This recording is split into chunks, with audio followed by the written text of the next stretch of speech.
Good evening, guys. My name is Rajkiran. I am super excited to be here. On behalf of School of AI, we welcome you to the day 5 of Python study group. Hope you guys have explored and tried out all the things that we have learned. Before we jump into today's content, let us have an overview of what we have learned during the last session. We have looked at different types of data: numbers, list, strings, dictionary, tuples, set, boolean. And then we have also looked at different types of operator: arithmetic, relational, assignment, logical, membership, identity, and operator precedence. Now, I request all of you to open your collab notebook and code along with me. So, this is what we have learned in the previous class. A is equal to 5. This is a variable of type integer. A is equal to 5.0. This is a variable of type float.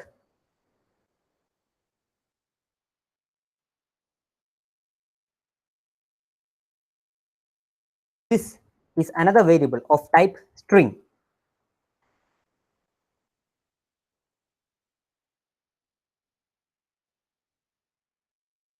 Variable D, which is represented inside a square bracket, actually represents a list.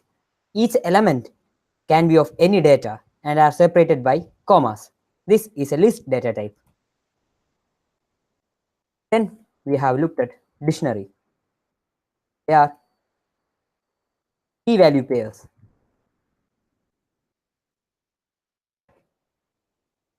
They can also be separated by commas.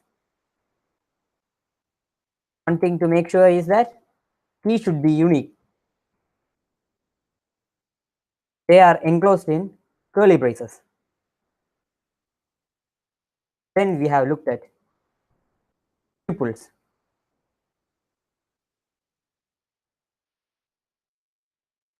They are enclosed within parentheses and are separated by commas. Then we looked at set. Both set and dictionary are represented in curly braces, but the difference between them are dictionary is actually a key value pair, which is separated by a colon in between, whereas set is actually elements are separated by using commas only. One thing to note here is that all the elements in the sets are always unique. These are the different types of data that we have looked: numbers, strings, list, dictionary, tuples, set, and finally boolean. That is true, or it can also be false. This is boolean. These are the different types of data that we have learned in the last class. First two are numbers. This is C represents string, D represents an integer, D represents list, E represents dictionary, F represents tuple, G represents set, and H represents boolean. These are the different types of data that we have looked at our class. We have also looked at functions of each data type, that are the built-in functions of each data type. For example, here D is actually a of type list. When we type full stop and tab, we can see all the functions. We have looked at most commonly used functions in every data type. Similarly, for G,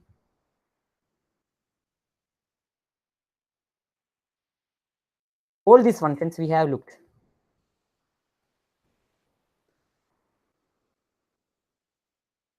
We have also looked at manipulations with this data type. If you guys have explored, you might have come in a situation where you have to create an empty dictionary. For example, each of this like list, dictionary, tuple, set can be empty. So how to create an empty dictionary? D equal to, and when we check the type of D, we can see that it is dictionary. So what if you have to create an empty set? Both set and dictionary are represented using braces, right? So if we have to create an empty set, what would it be? So there is a function for that. That is set and followed by parenthesis, opening and closing parenthesis. Now when we run that code, we can see it is actually an empty set. This set is empty. We can actually use that for creating dict also. See, now this is an empty dictionary. This is something that you guys might have come across when you have explored different types of dictionaries. Then we have looked at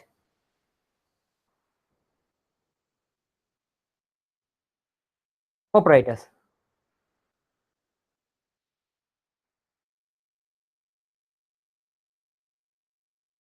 First one is assignment operator. Assigning a value. Let me start with arithmetic operator.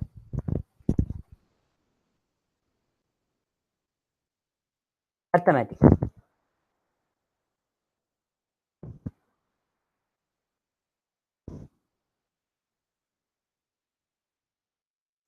A equal to 5 plus 3.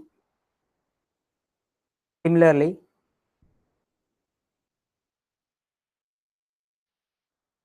you can do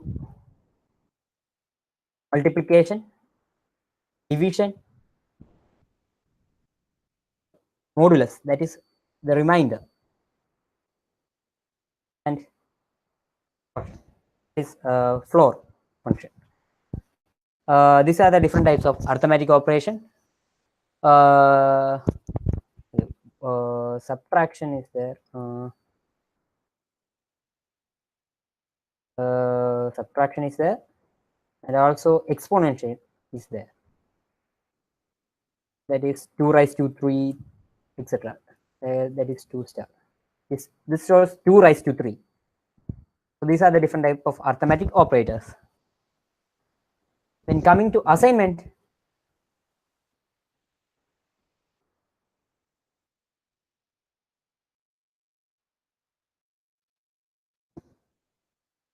operator, this same thing, that is a equal to 5 plus 3 or a equal to a plus 3.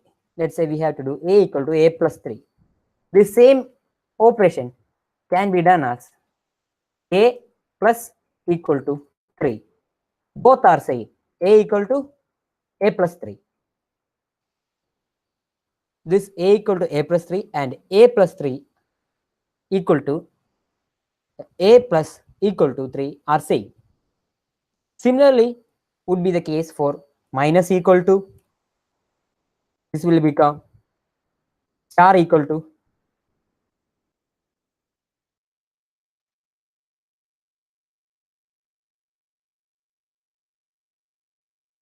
Divide equal to, percentage equal to, like that.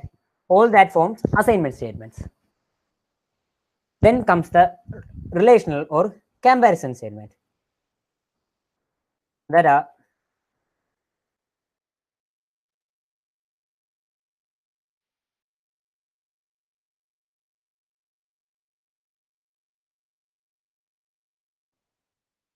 relational or comparison statement. That is a 5 equal to 5 equal to 3. We can check that. Control B. 5 equal to 3 is actually false. It is actually checking if 5 and 3 are equal.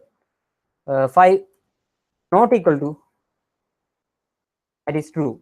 So there are operators like equal to, not equal to,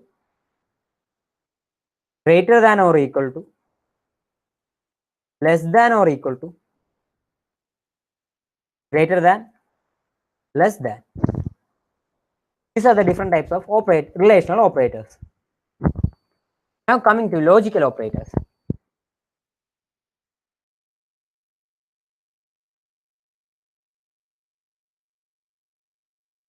They are like and, or,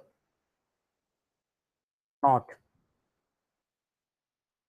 They are used to combine two expressions. Let's say if 5 greater than 3 and 2 greater than 1. This will check if both conditions are true and will only return true if both conditions are true. You can copy this and write out. See, if both conditions are true, it will return true. The property of AND is that true and true will return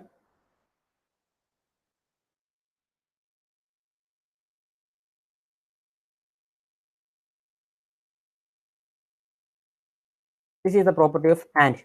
True and true will return true. True and false will return false. False and true will return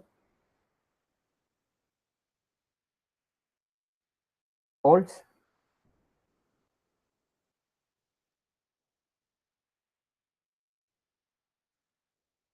False will return false. This is the property of AND operation. And a AND operation will only return true if both statements are true. In all the rest of the case, it will return false. Now coming to OR operation.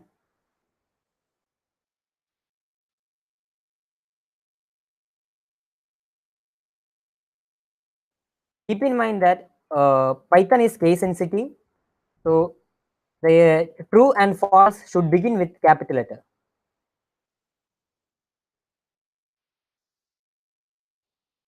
Okay, true and true will return true. True and false, true or false will return true. This will also return true. So the difference between AND and OR operation is that AND will only return true if both conditions are true, whereas OR will only return false if both conditions are false. So that is the difference between AND and OR. Not is used to negate something, that is A not equal to B. If you have to check that, what can be an example? We can add not here and see. Sorry. Okay. I will run this cut. Run it here.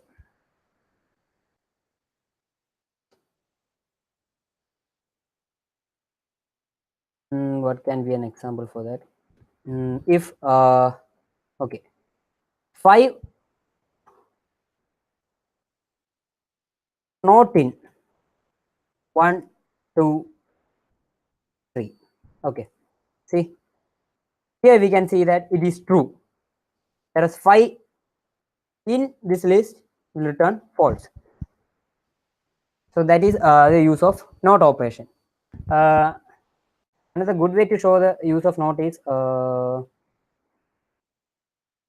me take this, paste it here. Okay, this has returned true, right? So we can negate the entire expression and put not here. Now it will return false. So this is the use of not operation. Now let us look at the identity operator. Identity is and then not is. Then comes the membership operator. that is in and not in. These are the different types of operators that we have discussed. Okay. So coming to today's class. Today we will be looking at selection statements, if, else if, nested if, and then we will also look at looping statements. So let's get started.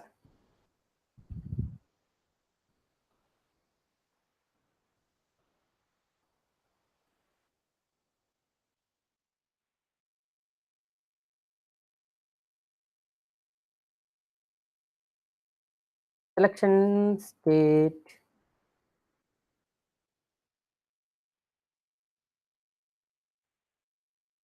Okay. So what is actually a selection statement? Okay. In Python, you can see that if I run a equal to 5,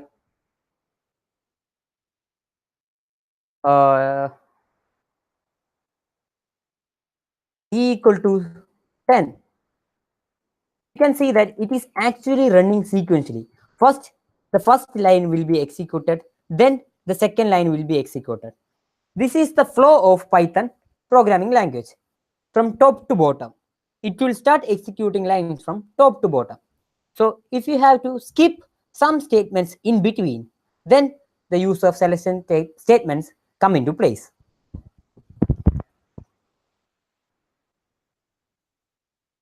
If is the keyword that is being used for selection statement. You can specify any condition here and then colon your statements.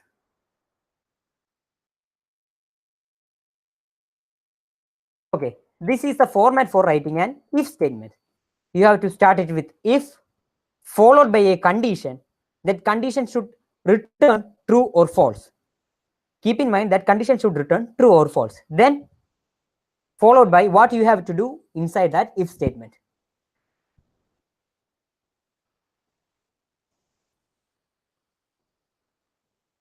One thing to note here is that there is a colon as after the condition statement, and when you press enter, you can see that the Python automatically indents for you. See? So whatever statements inside the if statement should be indented, that is, have a tab separation. See? You need to separate the statements using tab. Then only the if statement will identify that this is the statement inside if. Let us look at an example. If 5 greater than 10, print 5 is big. Okay. See, now it doesn't print anything because this condition is false. 5 is not greater than 10. So the lines below this will not be executed. You can see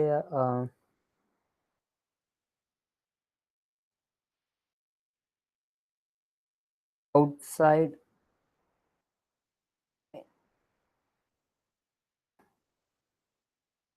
one. I'm just printing to show you that it actually skips the statement in between. See, now we get only outside 1 and outside 2.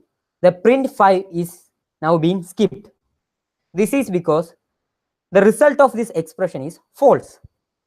So if the condition is false, the statements inside the if statements will not be executed. The statements inside the if will not be executed.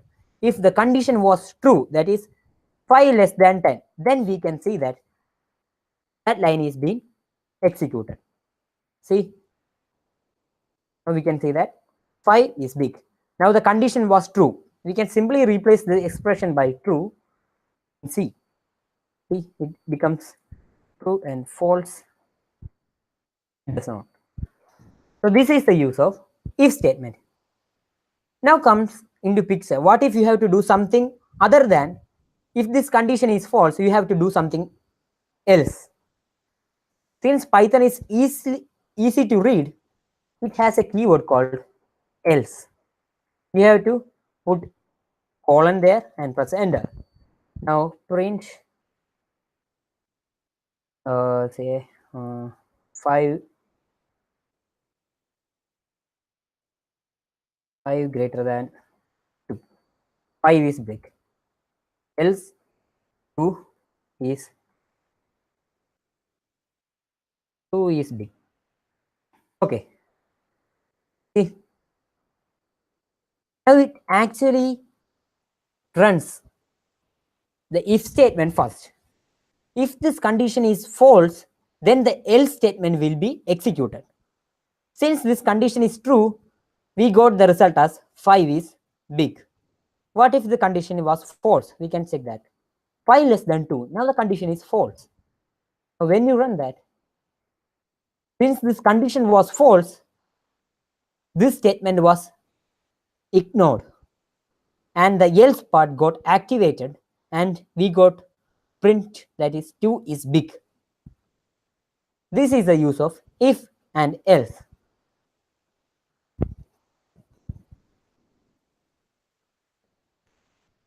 Now let us look at else if. Else if is what you do in Python, in C or CPP, but in Python it is elif.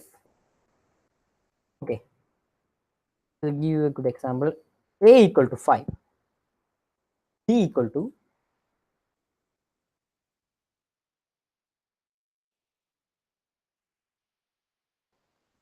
b equal to 10. If a greater than b, you can actually put them inside braces if you want to. Even if there is no brace, it will work. Print a is big.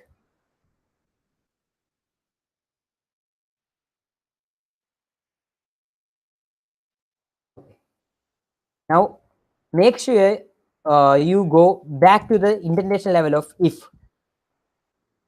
You shouldn't be typing else here. It should be in this position at the same level. If b less than c,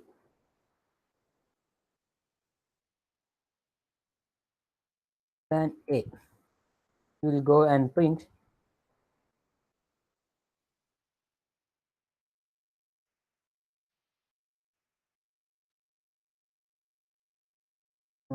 sorry, if b was greater than a, we will go and print b is big. Else print a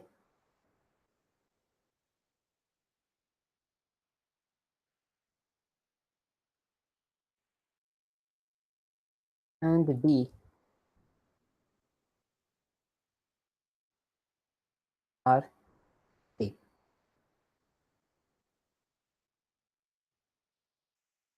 Okay, now if you run this cell, we can see that b, that is 10, is big. This happens because if statement, when it came to if statement, we got a greater than b, which resulted in false. Since this was false, this statement was ignored. Now it will check for any another if statement that is present, that is else if there is any other conditions. Now we have else if statement. Here, now we again check b greater than a. We got true. So this statement was executed. Once this statement is executed, the rest of the statements will get ignored.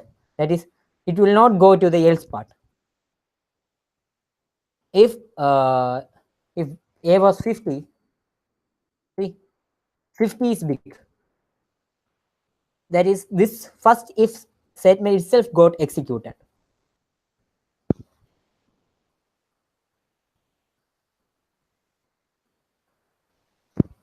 and the rest of the statements are not being executed. Now consider this situation. If both are same, okay, uh, what happened? Okay, we separated by commas actually. Okay, okay. See, 50 and 50 are same. Now what happened here is that both these if statements was resulted in false. So finally, that is the else part got executed.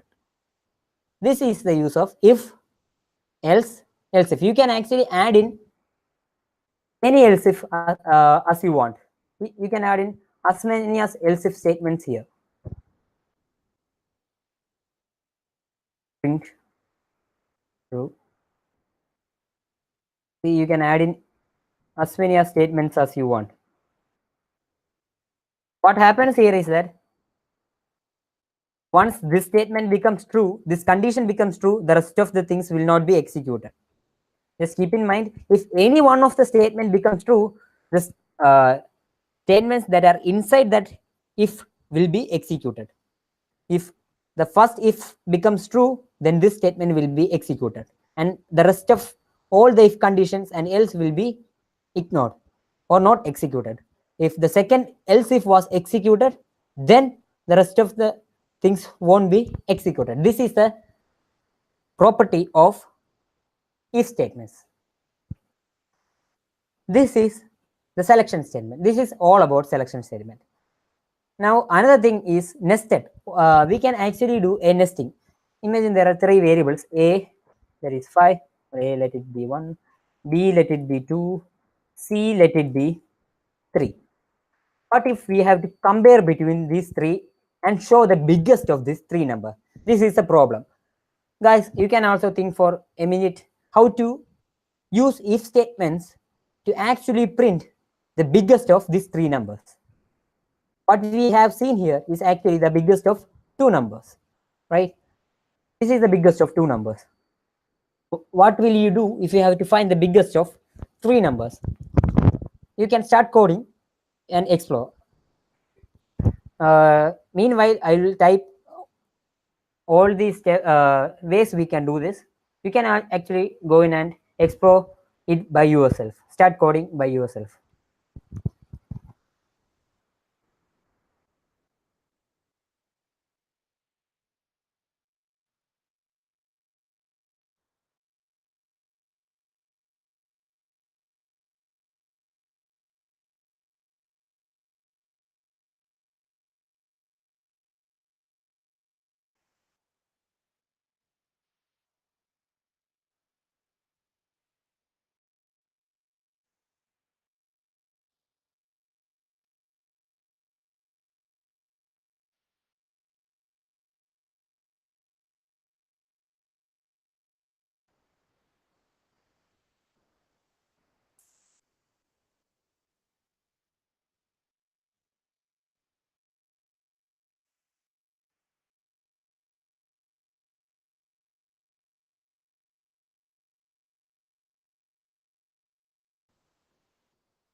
Okay.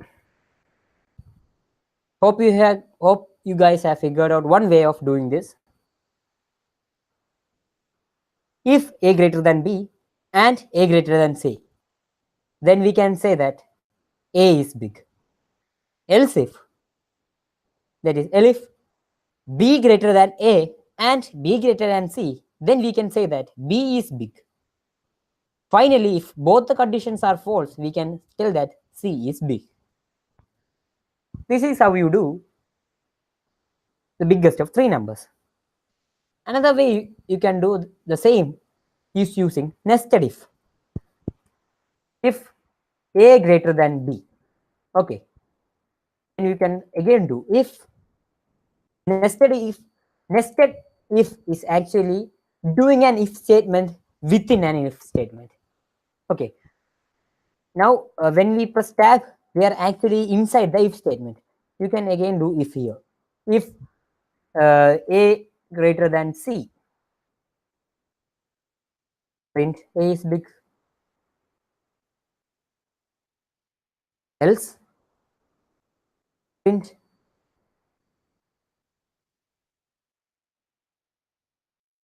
if A greater than B, C is big. And here you can put else.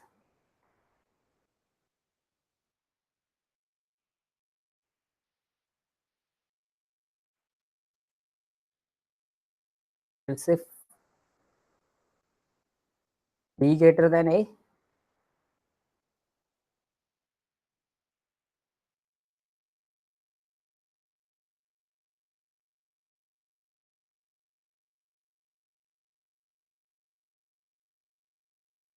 print A is big. Okay, actually you don't need an else if here. You just do an else. Okay. See, this is the same way we can attempt a same problem. So when coming to Python, we will have a situation where a solution can be found in several ways. But as a good programmer, it is our duty to find the best method to solve a problem.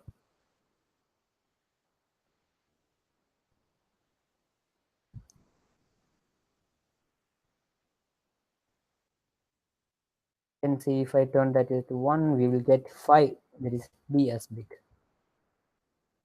Okay, this is the way that you can do greatest of 3 numbers using if statements. Okay guys, that is it about selection statements. We have covered almost like all the basics of selection statements: if, else, nested if, etc. You can actually do elif here if you want, or if you are in a situation that you need to do elif. You can go in any hierarchy as you want. You can actually go in and put again if inside, and within that if, you can go and again put if, and it follows. Okay, this is the hierarchy, nested if, that we are talking about. Okay, now since now we have looked at selection statements, now let us look at looping or iterative statements.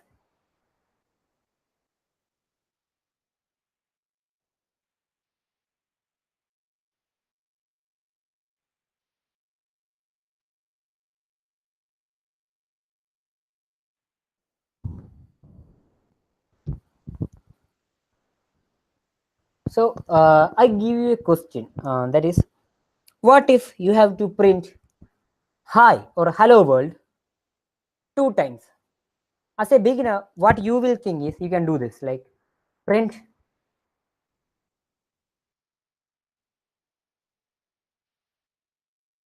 hello world.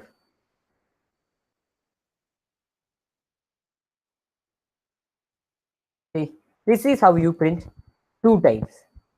So if I change the question and ask you to print 5 times or 6 times, this is how you will do this. Actually, this is not an efficient way. For avoiding this comes the picture of looping statements. For x in range of 5, print hello world. You can see this is the syntax for writing the for loop.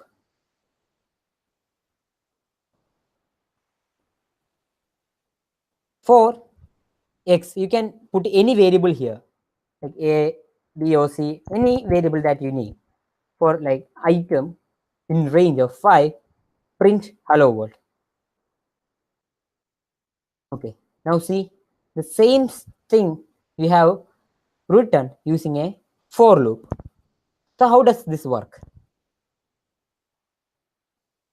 For understanding this, we actually need to look at what is a range function. Okay. Range of 5. It is actually a generator that we will see or learn in the coming classes. But to give you an idea, we can display it as a list. It is actually a list containing numbers from 0 to 4. That, that is 5 elements. Starting from 0, 1, 2, 3, 4. You can change this behavior by providing the start and end. If you have to do the start equal to 3, end equal to 4, you can see that. See, uh, similar in the way that we have indexed all the things, we can see that n minus 1, that is 5 minus 1, is the element, is the last element that we get in this list. You can do 10 here and get 3 from 9. You can actually press tab and see what this function accepts as input. You can do a step of, let's start from 1, with a step of 2, you will get all the odd numbers, right? If you want a step of 3, it will actually jump by 3 steps. This is what we have learned during slicing and all. The concept is same. So list actually returns, range actually returns a list. So what we are seeing here is range of 5. Range of 5. See, that is this thing. If we replace the range of 5 with similar list itself, we will have the same output. See,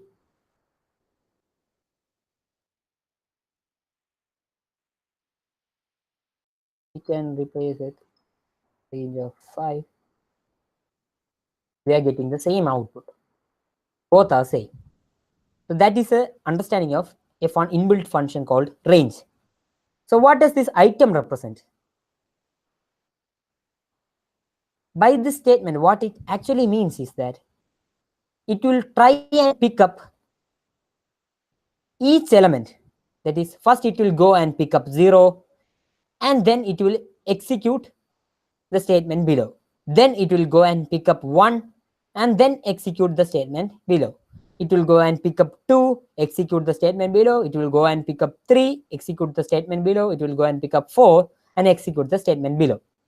Once the list is over, this loop will again try to continue and pick up another element from this list.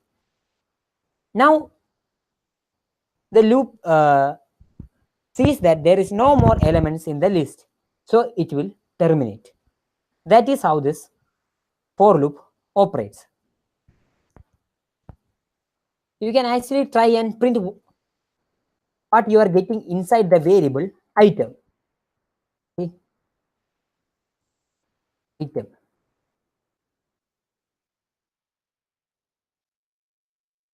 Okay. First it tried and first it tried to fetch 0, then it tried to fetch 1, then it tried to fetch 2, then it tried to fetch 3, then it tried to fetch 4. Since the list only contain up to 4, it stopped. This is the use of for loop. So now, as a challenge, what I am requesting you is to find the biggest number in a list.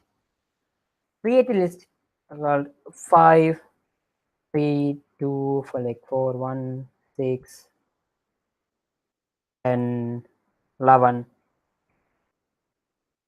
Okay. Now what you have to do is find the biggest element inside this list. Now, how will you find out the biggest element inside this list? So, you can try it for yourself. I will be also coding the answer for item in L. Okay, L is the list that actually we have here. Okay, so I am picking each item from this list and trying to do some operation. So what will I do to find out the biggest number?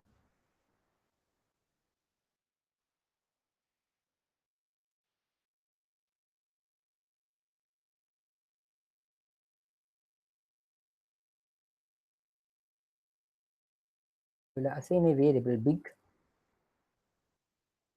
to, let's say,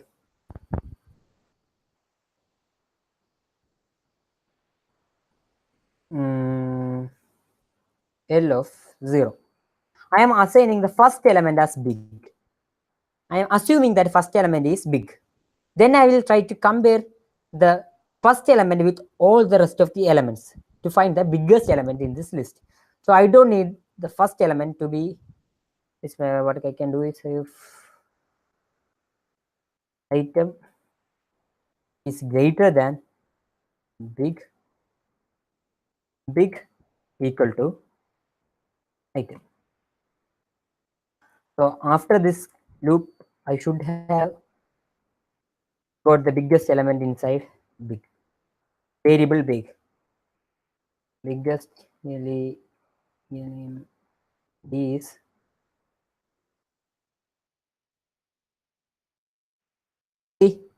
I got the biggest element is 11.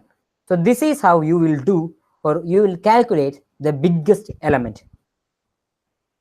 I can change this 6 to 60 and try to do the same. See, now I got the biggest element as 60.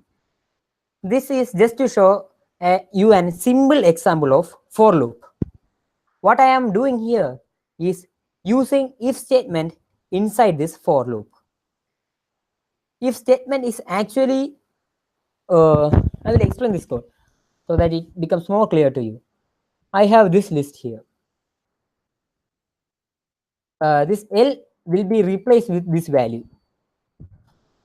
So for each item, that is, first I will go and fetch 5. And then I will try to compare if 5 is greater than big, which we have assigned as 5. Is 5 greater than big? We will first check if 5 is greater than big. Big is actually 5. I will put as a comment that is 5. Okay. What we are comparing is item greater than big. Okay, this is what we are comparing here. Okay. So I will pick up the first element, that is 5. I will pick up 5 and check if 5 is greater than 5. Is 5 greater than 5? It is false, right? So this statement will not be executed. Now we can see that this for loop begins from here and ends from here. This print actually has an indentation that is in the same for loop. See, this both print and for are aligned equally. This shows that this print statement is outside of this for loop. This is only the part that is inside the for loop.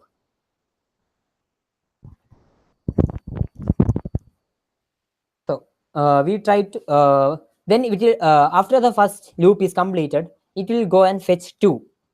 So now the item becomes 2, and it will be try to check if 2 is greater than 5. Is 2 greater than 5? It is false, right? So this statement will again not be executed. Then it will go and check if 4 is greater than 5, 1 is greater than 5. All these cases will fail. But when it comes and checks if 60 is greater than 5, that time this if statement will return true. Since this if statement is true, the line below it will be executed. we can see that only this line is part of this if statement because of the indentation. See, we can see a small tab here, which shows that this is a statement that is inside this if statement. So if 60 is greater than 5, it will assign biggest item, that is biggest 60, and it will continue till this last element, that is 11 greater than big. Now we can see that the big has actually changed to 60. So 11 greater than 60. Is 11 greater than 60? It has actually changed to 60. Is 11 greater than 60? No. Then we can see that there is no more element in this list. So this loop will terminate and execute the line below it. That is the biggest element is big. What we are having inside big is 60. So we will get the output as the biggest element is 60. So this is the explanation for this code. Now comes a similar looping statement called as while loop. You can also do the you can just try out with these three elements if you want. See, and it will return 5. What if you specify an empty list? Okay, see, it is returning 5 because L of 0, let me check.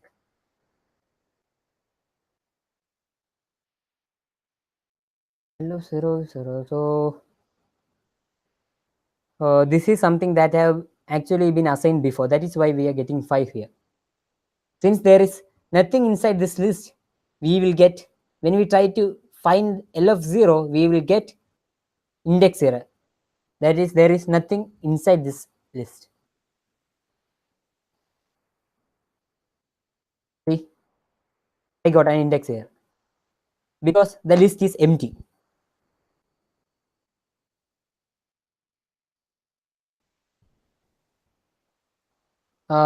For avoiding that, what you can actually do is you can move this statement from here. Oh, that will actually cause okay, nothing. For this implementation, you should have some elements inside this list. That is how this implementation works. So another way is that Python itself provides an amazing function called as max. You can do a max function actually. Max of 5, 10, 2, 3, 50, 60 will return as 60. So what actually this for loop does can be actually achieved with a single line. See, max of a list will return the maximum of that. This is similar to the length that we have seen. See, this will actually return the number of elements inside this statement. Max. Okay. So if the list is empty, we'll have the same thing. See, it is an empty string. So we got an value error, empty sequence. See, so there should be at least some element inside the list. Okay, that is about the for loop.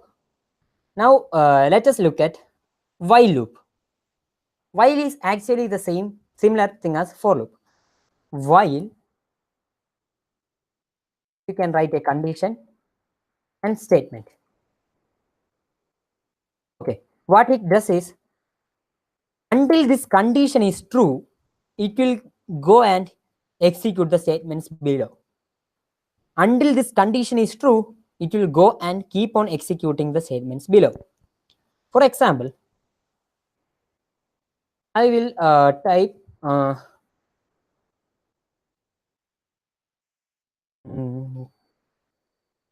count, or let be n as 5. and I say 5 greater than 0.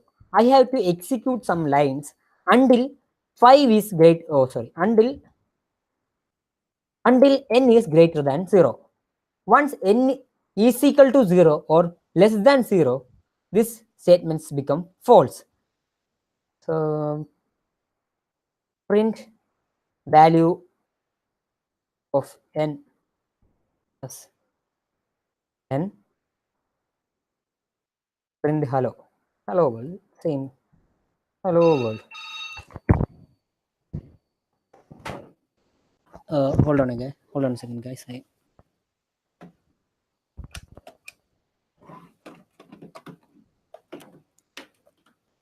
Okay, sorry. Okay, what actually happened here is that, see, you are actually running an infinite loop over here. It will try and print this statement until n becomes 0. Since we have not at all changed the value of n, this loop keeps on happening. See, it never stops. So in order to stop this cell, you can press this and it will stop executing that cell. Yes. Okay. What actually happened here is that it actually run into an infinite loop. That is, this condition never changed. So every time this condition returned,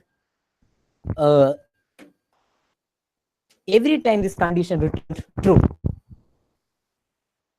So in order for this loop to stop, at some point, this condition should become false. So what we can do here is try and reduce the value of n. We can reduce the value of n equal to n minus 1. Now we will not see an infinite loop. Okay? Now it will.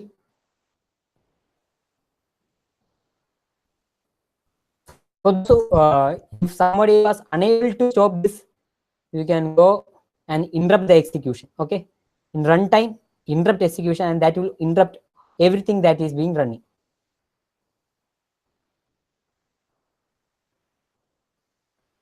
What happened?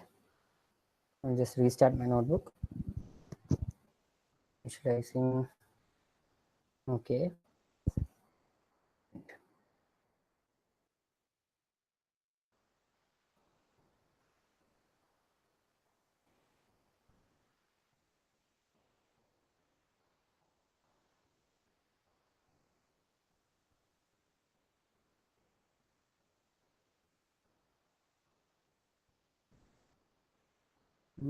Something is wrong. Let me check. Interrupt execution.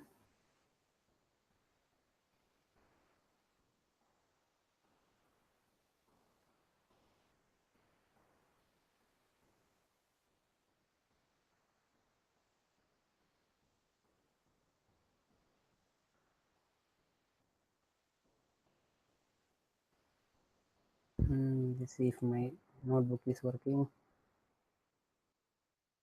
Working fine. Print file. Okay. I'm getting some timeout waiting for configuration. Okay. There is something internal. So I will do the same here. Okay, I will try and do the while loop.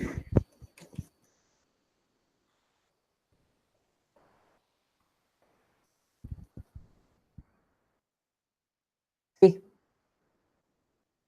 now it run only till this condition is false. That is, we can also print this is it. Okay. See, first the value of n was 5. So this 5 was greater than 0. So this condition was true.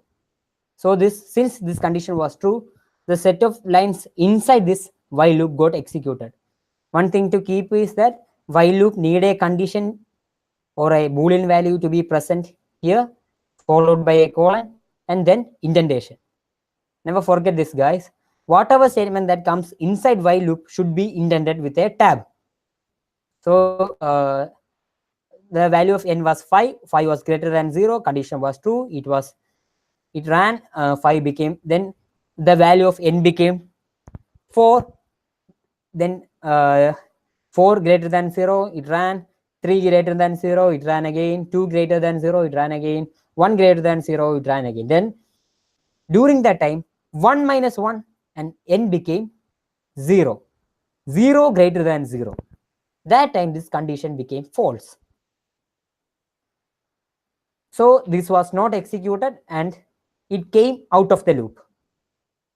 That is the behavior of for loop. While loop.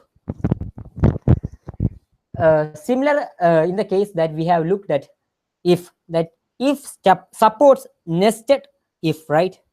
Similarly, every looping statement also supports nested looping statements. That is, you can have a for I in 1, 2, 3. Again, inside that for loop, you can have another for loop for j in 1, 2, 3. Print j. See, what will happen in this case?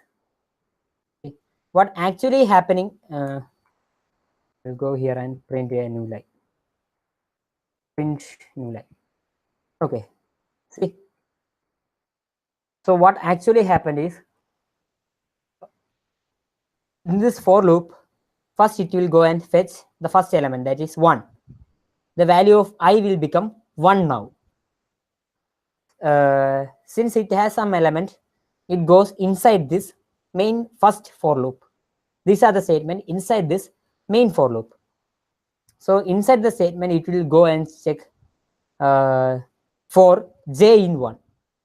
Okay. J inside this list, that is j becomes 1, it will try and print j. Now the value of j is 1. Rather than going to the next statement, that is print new line, it will only go to print new line once this for loop is over. It will only go back to the outer for loop once the inner for loop execution is over. Keep in mind, only after the inner for loop execution is over, it will go and execute the outer for loop. So it will perform the inner for loop, that is, it will try print j is equal to 1, 2, 3.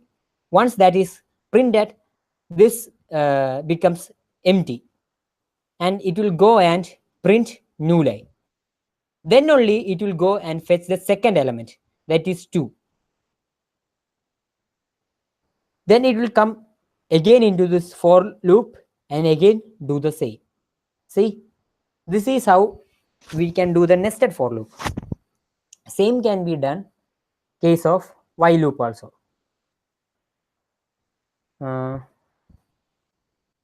While j greater than 0, I can assign j to be 2. And guys, keep in mind that you have to change the value of j. Otherwise, this will become an infinite loop. So I am print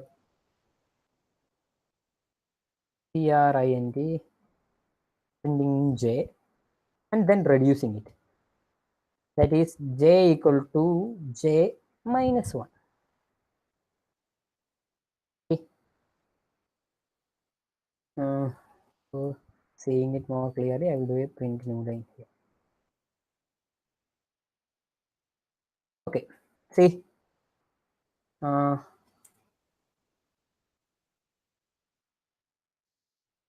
reduce this to 3 so that you can see.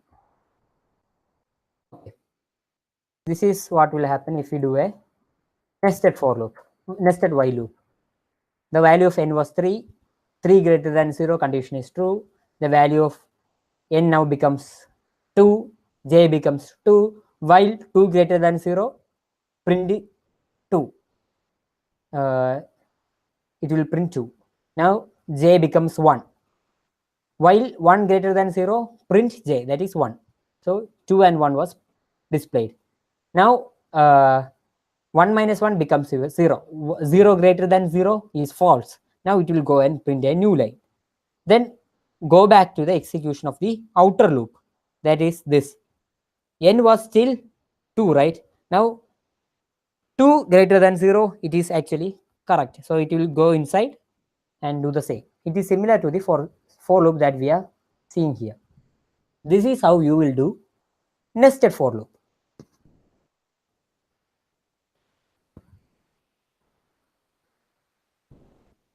Okay. Before we wind up today's class, let us look at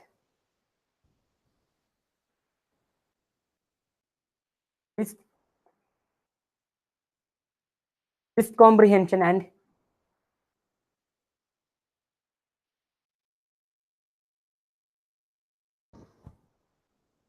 dictionary comprehension.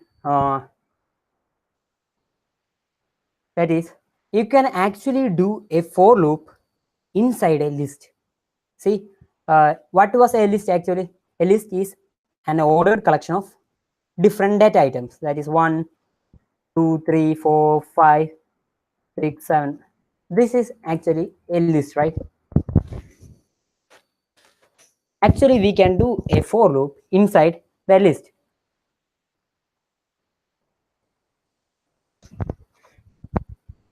That is x for x in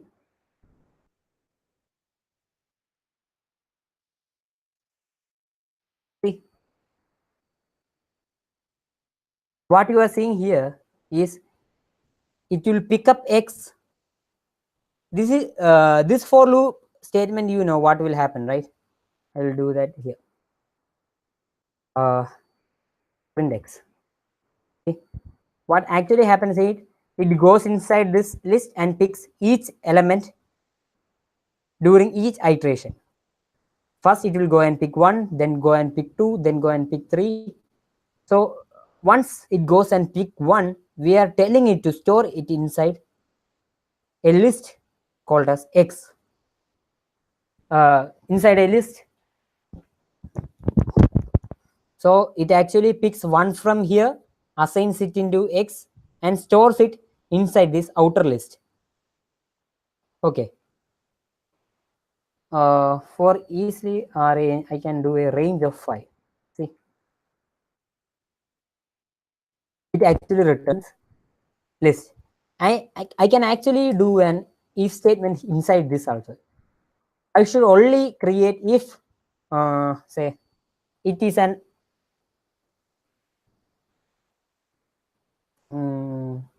what if I have to create a list that is a multiple of 5.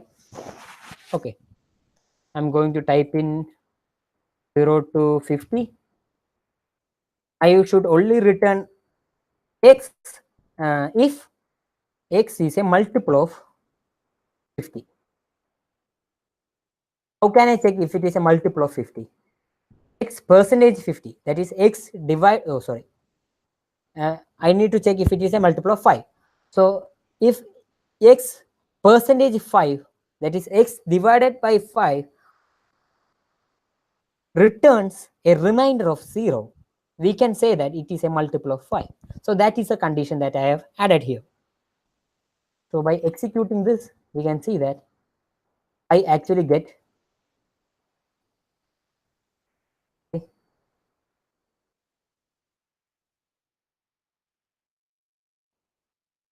and list which is a multiple of 5. 0, 5, 10, 15, 20. What it actually done is that range of 50, you know what will happen. It will create a list starting from 0 till 49. Keep in mind that range of 50 will ignore the value 50. It will only go till n minus 1. That is 50 minus 1. That is 49. So from starting from 0 till 49, it will go. So it will go and check for each of that value or each of that element inside that list.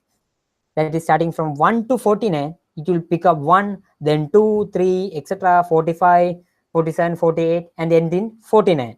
It will go and check if that x is divisible by 5. Only if this if statement is true, it will be passed on to this x. So this is when actually the outer list, that is the main list, gets the value. Only if this statement is true, it will get assigned to here. Only then this x will have a value. You can type in any like item,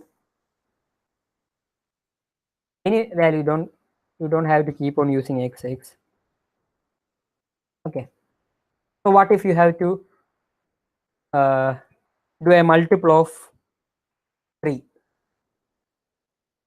You get a multiple of 3. What if you have a multiple of 11?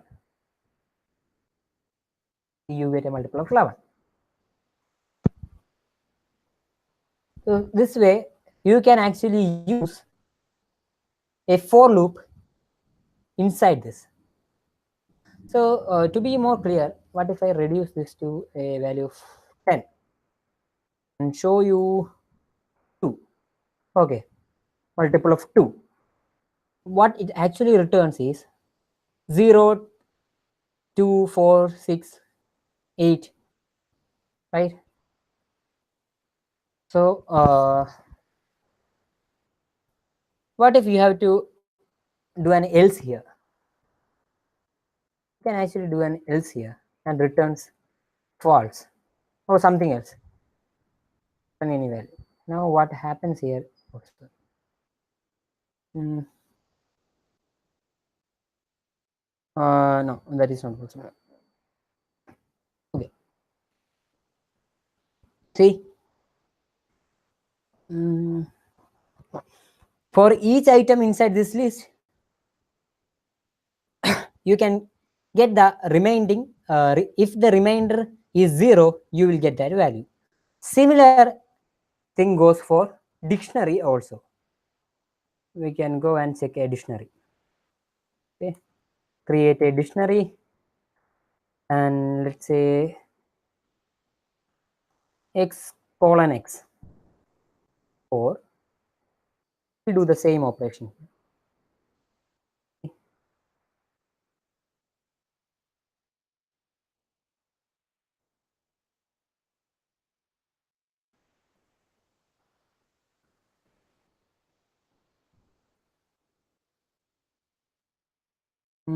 What happened?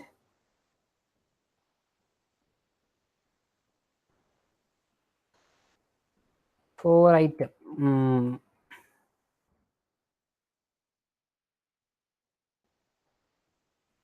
Okay.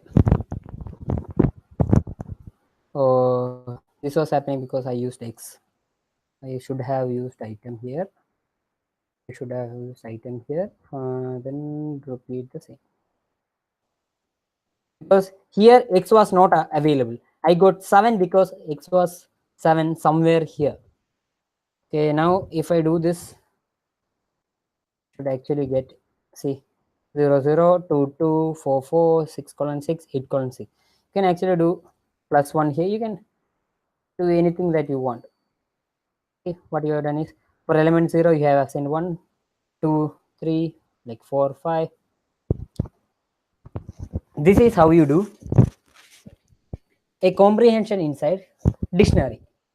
So just to repeat once again, you can actually do list comprehension and dictionary comprehension. That is using for loop inside list and dictionary for creating like a list for dictionary. For that, what you can do is create an list and do a thing like for item in range of 10 if item %2 equal to 0,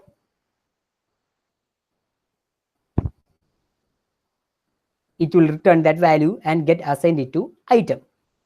Then you can see that this list is being assigned.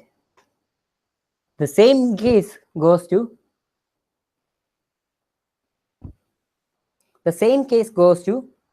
the dictionary also. Okay. Now I was talking about we can use else inside dictionary also. So when I tried to do else here, it actually returned an error, right? See, so to handle this, what you can do is you have to do that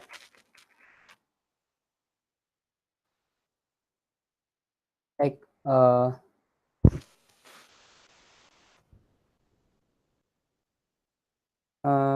one way that you can do that is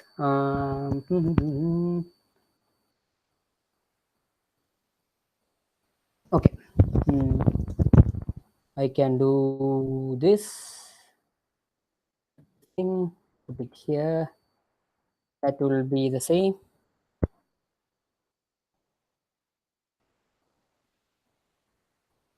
No, if item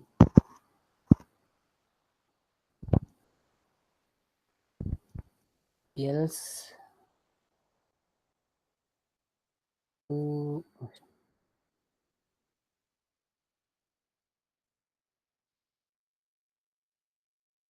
see, this is how you can do an else if. So it will go and fetch all the item and it will check if item percentage 2, that is modulus 2 equal to 0. If that is true, it will assign item in the list. If that was false, if this condition was false, it will go to this else and assign true instead of this item. So this is actually how you do an if and else within a list comprehension. Okay.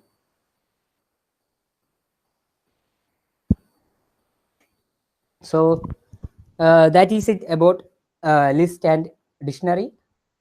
Uh, uh, I think I have covered almost all the things. Now you can start asking questions.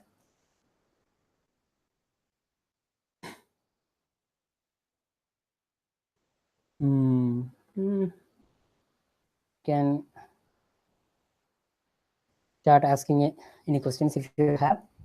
That's it for today, guys. Hope you have enjoyed and learned the iterative statements. Now I will open the video and see. Sorry, guys.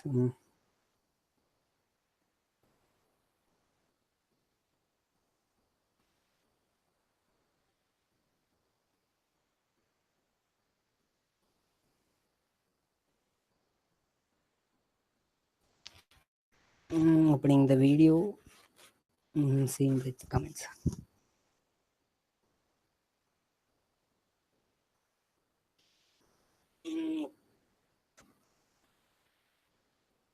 Okay.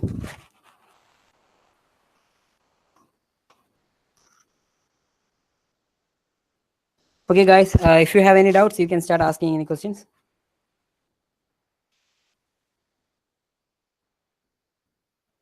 How did you get the function description of range? By Vignesh. That is simple. When you write a function, we can get the description either by using the help function, that is help of range will give you the description of that function. See what it is being used. Another thing that I did was when I was typing range, I pressed tab inside that parenthesis. When I was inside that parenthesis, I typed tab or I pressed tab, and you can see what all arguments to be passed. This is how I did that.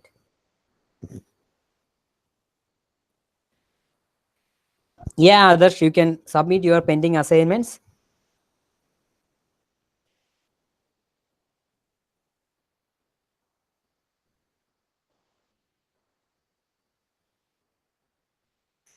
how to send the assignment, that information is actually present in the Discord channel.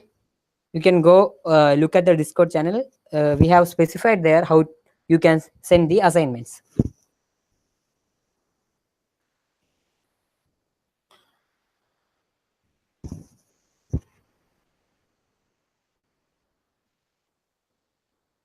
Is it something that you guys are having doubt or trouble with understanding till this section? You can start asking any doubt.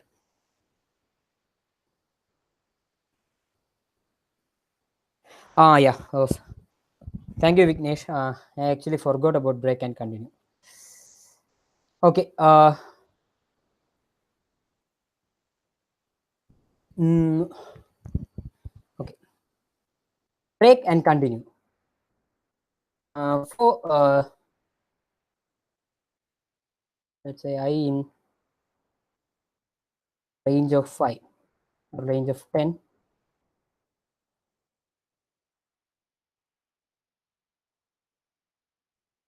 print inside. I'm just oof, printing inside as 1.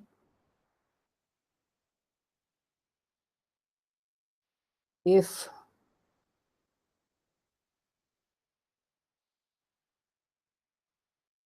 side of 2, if I equal to, if what if I were to break it, if when I becomes 3, I need to break. Break actually, when the break statement run, it actually stops execution of the loop and goes to the statement after that loop. It will stop and any steps that is inside the loop, and it will jump out of the loop. That is the use of break statement. Now we can see here, I'll reduce this value a little bit. 5. Okay. When I becomes 3, we'll print the value of I also. Print I and then right. Okay. What actually happened here is that we can see that 0, when range of 5 will return 0, 1, 2, 3, 4, right?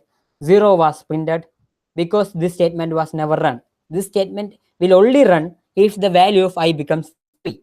So when the value of I becomes 3, it actually breaked out of this for loop and didn't execute any statement that is remaining. That is like print inside 2 was never been printed. That is because it actually skipped all the statements inside the loop and break out of the loop. Now continue. What it does is it will skip all the statement that is inside the loop and then it will continue doing the loop. Now we can see here is that, see, what actually happened here is that when the value of I was 3, it actually ran continue. So the anything that is inside this loop will be skipped, but the loop will not be breaked.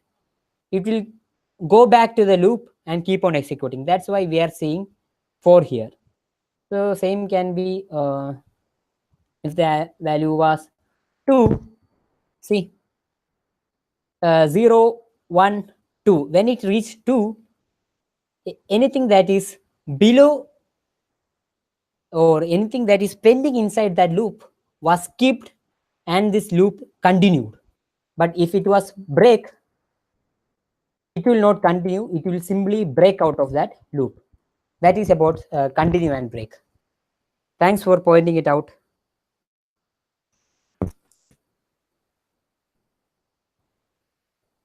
Yeah, last week we didn't have any assignments.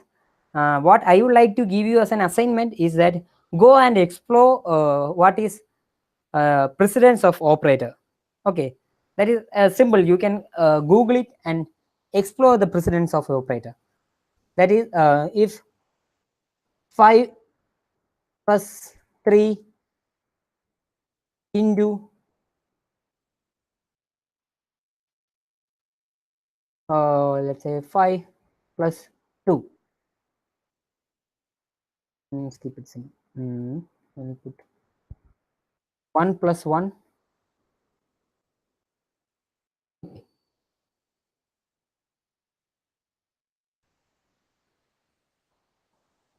What you are seeing here, this is happening because of precedence of operator.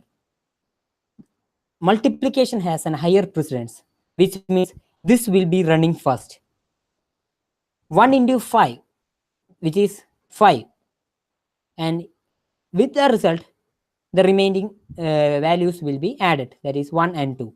So 1 plus 5 plus 2 will return 8.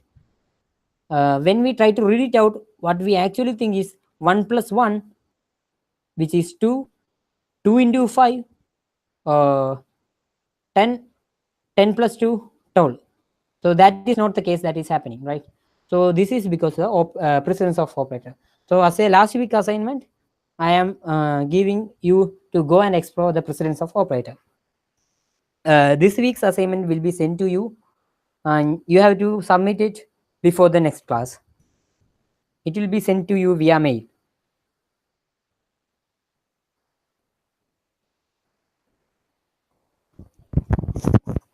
Okay. Is there anything else, guys?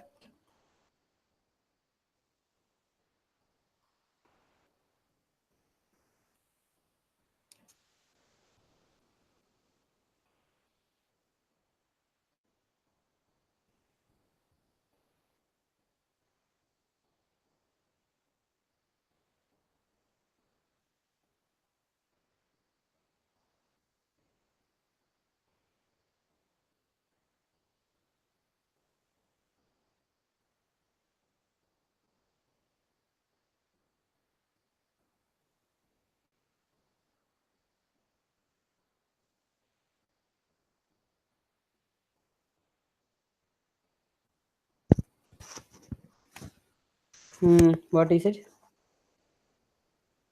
Others switch statements. Uh, in Python, there is actually no concept as switch statements. This actually comes in C or C++ or Java, you can say. You can actually do a workaround for switch, but in Python, there is actually no nothing like switch statement. What you can do is create a dictionary uh, like s equal to 1, then it's Monday. If 2, then it's Tuesday.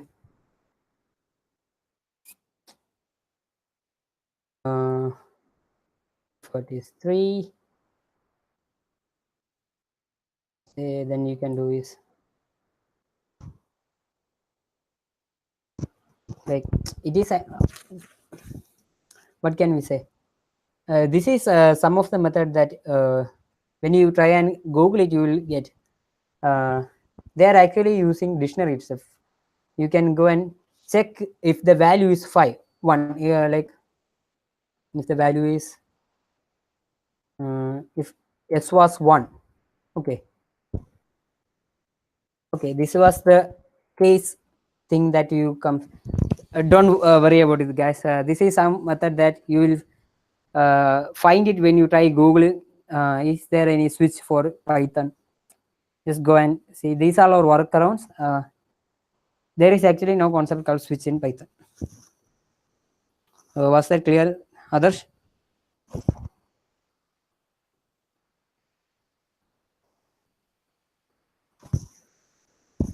So is there anything else?